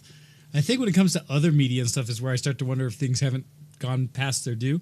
And I want to caveat, because as we get into the top of the show here, one of the reasons I struggle with just accepting that certain IP or genre or whatever will just keep going is I really want developers, creatives to present to me a new story or a new environment or a new world. I want, they can keep a lot of the mechanics that they've had tried and true and tested, but I want innovation. It's the same thing about like how I think patent and copyright laws are insane and they should be reduced back to the original 5 and 7 years. I want creatives to have to continue to be creative to earn their keep and worth in the world. I don't want them to do it once and then bank off of it as long as they can milk something. It's always been my criticism of Nintendo is like they only have a handful of actual IP that is theirs that they ever do anything with. It's like, do something else. Do something new. Weird. Yes, if that new happens to be a new skin on something, maybe that's a start, but you create a new world behind it, and you create a new motivation for the characters and stuff involved, such that I can actually comfortably put to bed something I loved as a complete package, and then experience something new and innovative. That they may have the same themes, mechanics stuff, but like give me just a new skin of it that is unique enough to be enjoyable, right? Mm-hmm. And so if you want to give me a new Pokemon game, give me a new, arguably in some ways that's like Monster Hunter or some of these other things that have come out. Oh my God. But let Pokemon die. Right? Pokemon Monster Hunter? Oh well, my but God. In a way, Monster Hunter takes on the theme of Pokemon, now in a way different level of mechanics, but kind of your motivation's what you're doing. You're not being kicked out of your home because mom wants to bang the doctor, but it's like instead it's you're actually going into the world and dealing with all these creatures and stuff. But I'm just like, keep innovating, keep giving me new, stop rehashing. It's the same comment about like stop making movies from stuff that we did back in the 60s, 70s, 80s and things like that and make a new movie. It's okay, guys. You can let things rest. And we're okay with that. Right? Yeah. Like it's one thing if you do something a little different, like for as cookie cutter and much as we may give snark to like Disney for what they're doing with MCU and with Star Wars, from what I'm witnessing, they're at least continuing stories within that universe. And they've taken the novel approach of not, let's tell the original story with the original characters again with just new actors or new like special effects. They're saying this exists as a world. Let's continue the story within it. And I'm kind of okay with that. Like, my challenge with, like, Pokemon, right, is Ash Ketchum has been freaking, 12 to 14 years old for the past 30 years? Or something, 20-something years? Yep. You know, let him grow up and have a family and die and have kids. And I think people would accept that I'm playing now Ashley Ketchum, his great-granddaughter, who is doing, right, like, give it that much tweak if you're that lazy. But let the franchise progress. Wayne, you can't do that. We learned that lesson back in 1981. You can't do that. Miss Pac-Man is a sexist trope. So you can't just put out the same game and gender flip the main character. That makes it a sexist trope, according to what passes as high video game. But you nowadays. Well, we won't go back to some of those those old stories. But you can, again, tell the additional story. What's coming next, right? You can continue the story. Of course you can. Yes. Like, at some point, Ash Ketchum should get old. Right? That's all I'm asking for. Figure out what girls are. Right? Heaven forbid he has a midlife crisis somewhere in there and, like, ends up killing Pikachu for its meat or hooks it up to a generator to keep the lights on. My God. See, right? You went so much darker than I was going to go. I was just going to say it has a midlife crisis and trades his bicycle in for the Akira motorcycle. And it's driving around the countryside, like wrecking flower gardens or whatever. Well, okay. I have to answer in the chat because Babs calls me out here saying, I thought we were looking forward to the rehash of Mortal Kombat. We are looking for the hope to someday get a good live-action iteration of what Mortal Kombat can be. Yeah, because we haven't yet seen it. I would like a feature film with Mortal Kombat lore that doesn't suck. Right? Like, and that's what we're asking for. And I know that movie exists somewhere. No one's written it yet. That's why we're hopeful for the new Mortal Kombat coming out, because the original movie wasn't good. Not great. Right? Way better than Annihilation. But right? Like, it was no Double Dragon. It was, but at the same time, okay. So anyway, I mean, there's a Dead or Alive movie. Well, okay, but I don't even talk to that one because it's all the same director that made every other shite video game movie what is it, Usain Bolt or whatever. Yeah, Uwe Boll. Uwe Boll. That, man, yep, that was in there. That you can't count any of his movies, right? None of them legitimately care about video games. They just are like, this is the cosplay we're using for this film. So I have to admit, because with the Dead or Alive movie, they did both the fighting games and Extreme Beach Volleyball. Well, what's he trying to sell? Like I said, Yulbo only basically, as I said it, video game movie IP for him is just the costume set we're using for this movie. Right. It's like, who can make and who can I fit in these that look somewhat like, because this one's got bouncing breasts and this one's got this. Yeah, well, and so the best, I'll tell you what, the best job on that.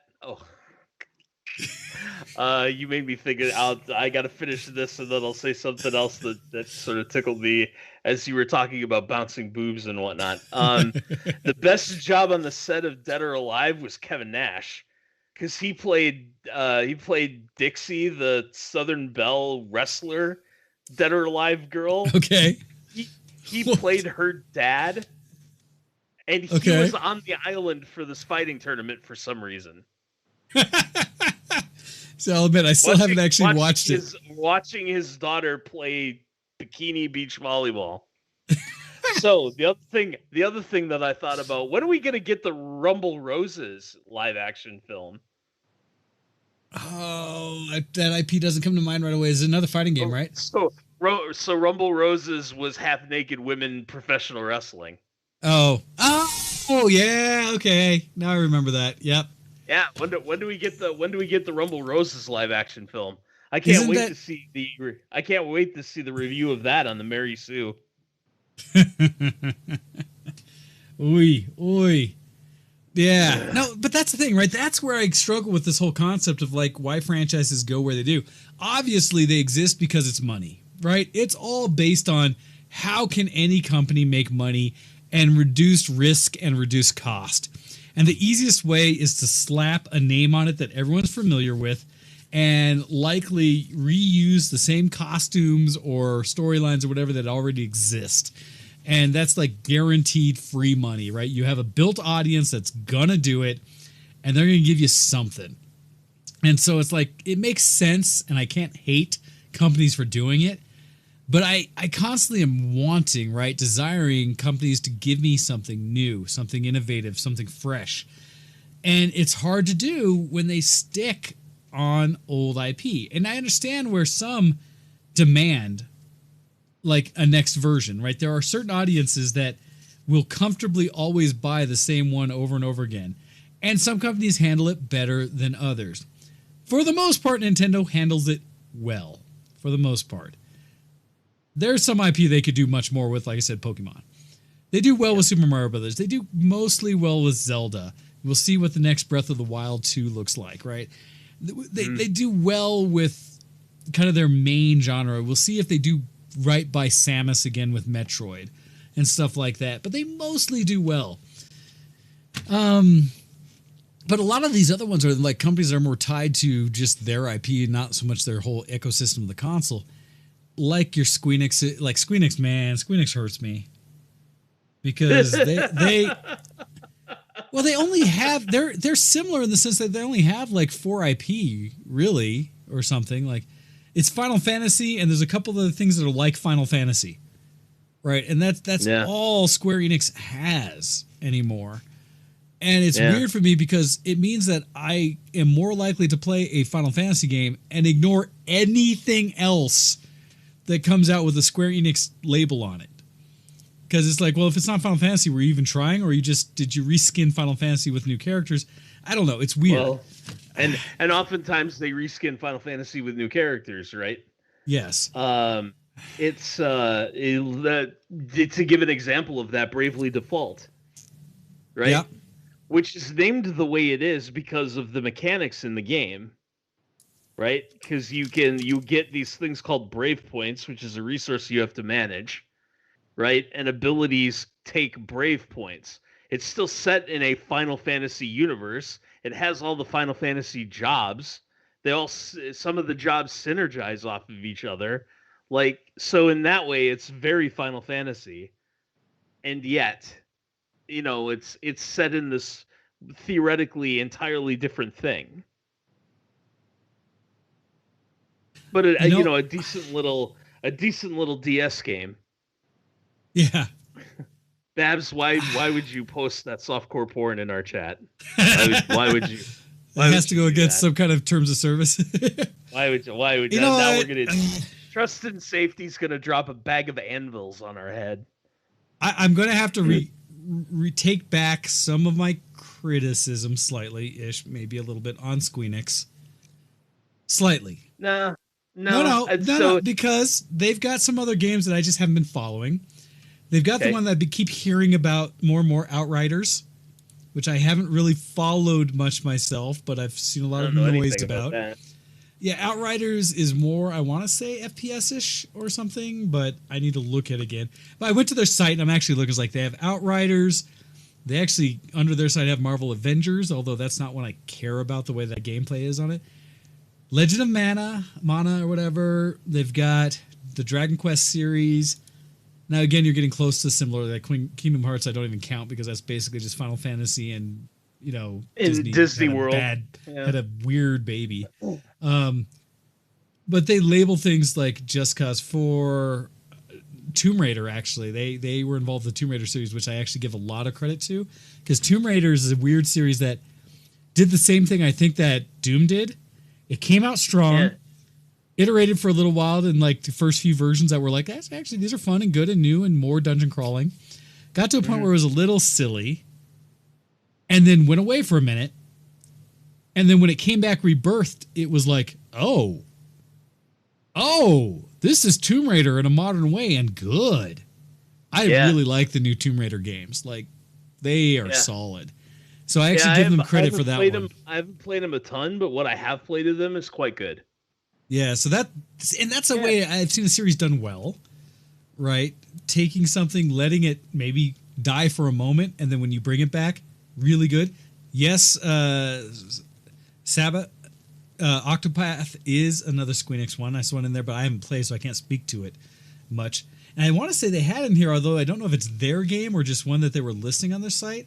On the main page, they had the Life is Strange, which is one of those storytell kind of games. I played one of the pieces of it. It was actually pretty good. So I'm gonna have to check myself a moment and say that Squeenix has branched out further than Final Fantasy and just JRPGs. And I just hadn't really paid attention because I'll play the game and not even know that Square Enix was involved with it. And maybe that's something powerful to what they're doing, that they're just focusing on the game. By the way, I am gonna taunt Sabbath Japan Walla a little bit. If you're going by the "if it ain't broke, don't fix it" philosophy, they fixed materia with junctioning. QED. like the fix for materia, which is damn near perfect as far as game mechanics are going. With I have to stand in the dungeon for 12 hours and draw fire from mobs. Yay! That's exciting. Yeah, I was gonna say that sounds fun. By the way, totally watching the DOA trailer after the show. Right. Because I don't think I've got access to the full movie anymore. Really stupid. By the way, just a disgustingly bad film. But like, should I have a U-Bowl night or something and just like acquire all of his films and binge them with a lot of alcohol on hand? Yes. Like, I'll figure out a way to re-enter the United States to be there for that. There's a live action Street Fighter film that doesn't suck out there somewhere that hasn't been written yet. Hey, yes, there is. Man, fighting games are weird ones, right? Because it's trying to blend the idea of interesting, fun characters along with, heaven forbid, people who can actually fight and pull off the moves. Right. I will say, what was it? There was a gentleman I saw, and this is what lends itself to it could happen, right?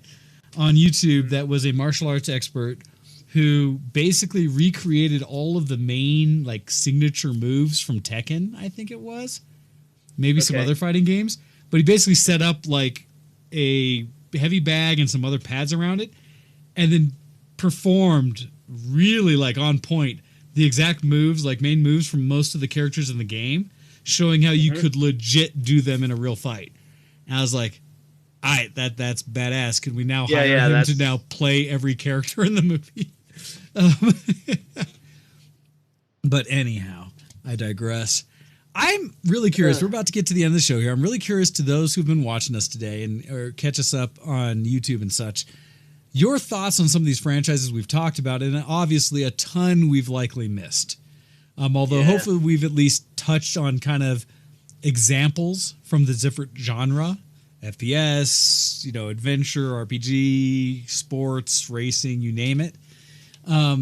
But what are some of those franchises, both sides of it, right? Because there's the two arguments. There's the franchise, like we often, I think, hear the discussion about the franchises that we wish would come back, that we want the modern take on what we loved to type into that nostalgia, but hasn't. Yeah. Live action Mask. Do you remember Mask? Dude, the cartoon from the 80s? So the funny part is you say, do I remember Mask? And sitting on my desk here. Oh my God, yeah. I have the Illusionist. I forget his name and I don't have his mask anymore.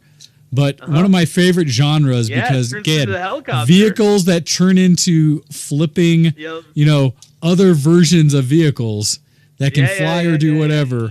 One of my favorite things of all times. And there has been several discussions about the potential of a live-action Mask. And I would take it. How about live action GoBots?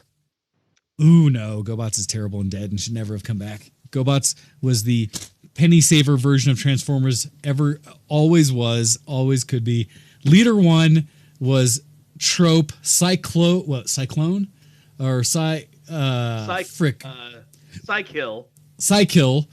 Like, it was the cheap man's version of, like, yeah, we went to the Tokyo Toy Expo and we're not Hasbro. We can't afford to buy the license for all the Transformers, all the actual, I forget the name of the Japanese developers, the Takami or whatever, models that are intricate and cool. What do you got in the bargain bin, other Japanese creator? Oh, look, this thing transforms by doing this.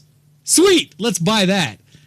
We'll make it GoBots because we need Scooter and we need like... Okay, no one needs Scooter. Although the episode of the GoBots cartoon where Scooter actually gave up his holographic powers for blasters in his fists was pretty good. Pretty good episode. GoBots was garbage. Like, it just should not have existed. I understood why it did. All right. But there's a good Dungeons and Dragons movie out there that hasn't been written yet. They've hinted at it because it looked like somebody was going to make the cartoon in live action. That's exactly where I was going. Because they had the original. Yeah. Can I have that? So, yeah, right. There's so much potential out there because there's a lot of IP that was really good back in the day that if treated with care, I think could come together today and be wonderful. Reverence. Right? With reverence? Or deference. Yeah. Reverence or deference. I pick your word because reverence would be, you could be a little bit too fanboyish about it. So maybe deference is the right word. But yeah, if you're going to treat an IP with deference, it's what Rian Johnson should have done with Star Wars, right? It's not like I'm going to tie it back to this, and I'm really, really sorry, audience, but you're getting stuck with this rant, right? Rian Johnson, in and of himself, is not necessarily a bad writer. Knives Out was a fun film, for example, right? So we know he's capable, but he did not treat the saga with the deference with which the saga should have been treated, and instead filled it with ripoffs of Battlestar Galactica episodes, your mom jokes, Wedge Antilles with a dark paint job, although that's really J.J. Abrams, but whatever. And Vice Admiral diversity quota. Just Leia Poppins. The Battle of Salthoth, and the First Order is so backward that even their walkers drag their knuckles. Like care more, right? Well, that's all I want. Yeah, which we've seen can happen, right? We've seen can happen because yes, it's a rant that the Mistress of Giggles would make against the Harry Potter films. Right, and because she grew up with the books. Yes, and I have no context for the books, and we look at the films totally differently. Yeah, like I look at the films and like, yeah, those are fun enough. My friends who are really into the books, one of my friends, she was so big about the books, like she went and saw J.K. Rowling in New York, got like flown in there because she had asked a question or whatever and got to ask her live a question about things. She was so into the books, really struggles to watch the movies. And whereas I enjoyed both, but the books to me were entertaining versus life supporting or changing, where for her, they were something that got her through much tough things in life and taught her lessons about life. For me, they were more entertainment. So for me, the books were fun and I liked them. And the movies were kind of, for me, a phenomenally close adaptation from what I expect movies to be able to do. Yeah, they were fun for me. They were fun for me too. And to be honest, I kind of don't want like Wheel of Time to be turned into films. Oh, that's a hard one for me. Because I think you could do Wheel of Time as a streaming service series. As a series, I think it would do well because you could really take your time with it, which it needs. Yeah. Oh, yeah. Absolutely. I agree there. Yeah. Because What else? What else is out there? Isn't there supposed to be a Foundation movie coming out at some point? I don't know Foundation enough that I followed it. An Asimov Foundation movie? Not that I've seen, but I haven't followed. I know there's a lot of other potential. One of my ones that has forever skipped and fallen and twisted is Robotech. There's supposed to have been a live action of Robotech in works forever. And damn you, Harmony Gold, and I don't know if it's Warner Brothers that got the IP or something, that they haven't made that yet. Babs brings up Monkey Island, the live action movie. Oh God, no. Because we need Guy. I'll tell you what. What is his name? Guy Thrushborough or Thrushbone? It's something. Yeah, something like that, right? Yeah. We need him as a protagonist. The most unlikely hero. Actually, sorry, the Foundation thing is actually a series, not a film. Okay. Well, I'm much more down for the way. Well, here's my thing, right? The way that series are being made today, and yes, we've gone overtime, guys. Like, for me, I will give credit to, and I never read the books, but I think what I've seen on TV has been great. His Dark Materials, which is a book adaptation on HBO. Legit good series. I enjoyed the heck out of it. And I'm hoping that model keeps holding for more of the IP that we have, because book series should not be movies. Book series should be television series. Yes. Because the depth and time you need with them, right? They really should be. Yes. Hey, Babs, I'll let you have the Monkey Island live action movie if I get a Leisure Suit Larry live action movie. Oh, man. The funny part is because Babs and I used to play all of those old click side-scroll LucasArts type games back in the day. And for me, the one that I always wanted to see something else done, a franchise I'd like to see done again, Loom. I want to see Loom come back because it was short and sweet, but musically gorgeous. And I want to see that done in a modern way. But, so that's a question I have to the audience out there, right? I want to hear from you guys. What are series that you think do need that retake, that died too soon, if you will, and just could probably live in a brighter way today? And what are some of those series that we maybe didn't bring up today that you actually think, or maybe we support but you don't, have gone far past their goodbye date or their sell-by date, and therefore should probably be retired, put out to pasture, and allowed to no longer come back? Right? There's a combination, and I'd love to hear from you in the email, vtwshowx@gmail.com, your thoughts on some series that you wish would come back in some good way, as we said, deference and such, or something to an IP, and which that seem to linger, seem to continue. You don't know where they're getting their zombie juice, but should really be let die, right? That someone should just say, thank you, we've had enough. Anime like One Piece and such, or others that have existed, or Dragon Ball Z, that you could just be done and we can move on and try new things. It's okay. I came up. Sorry, I want live action Girls und Panzer. Oh, see, it's funny, as I watched the ship version of that. I forget what it's called. The one where anime girls are actually naval vessels. I forget the name of it. It was okay. Silly, but okay. I forget the name of it. Darn it.